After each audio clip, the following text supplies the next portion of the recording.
Slaves are detrimental to growth.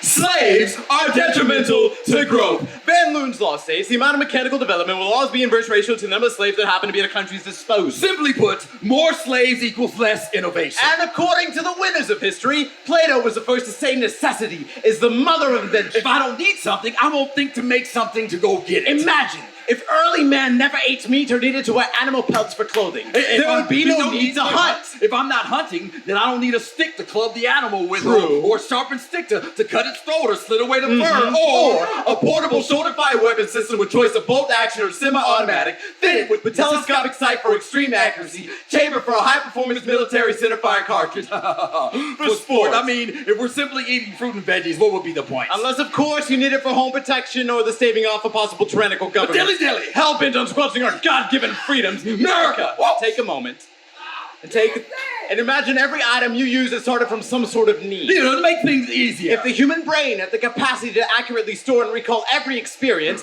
we wouldn't need pen and paper to rewrite history. Or if we made healthy food affordable for all, we wouldn't need black athletes to sell diabetes, Michael Jordan, and obesity, Steph Curry, and hypertension LeBron to James. impoverished neighborhoods. Ba-da-ba-ba-ba, you're eating shit. Ooh, we invented drugs to make it easier to cope with the wretched human beings we're forced to exist with. That's not true. Oh? Most chemicals we need for health occur in nature. We created drugs to make the populace financial slaves. There's more profit in treatment than cures. Precisely. The microwave was invented to make things easier for men as women were vanishing from the kitchen to the workplace. As if there wasn't enough work in the kitchen. If women simply did as they're told, we wouldn't need to invent patriarchy. By we, I don't mean me, which reminds me, we were discussing inventions and slaves and technological shit. That reminds me. The cotton gin was probably invented by some plantation that was running low on slaves. Tennis shoes were invented to make it easier for running. Religion was invented because slaves kept running. The police were invented because slaves kept running. There are over 20 million slaves around the world that keep our sex trade running. It is my belief that slavery is holding up the motivation for sex bots. Sex bots.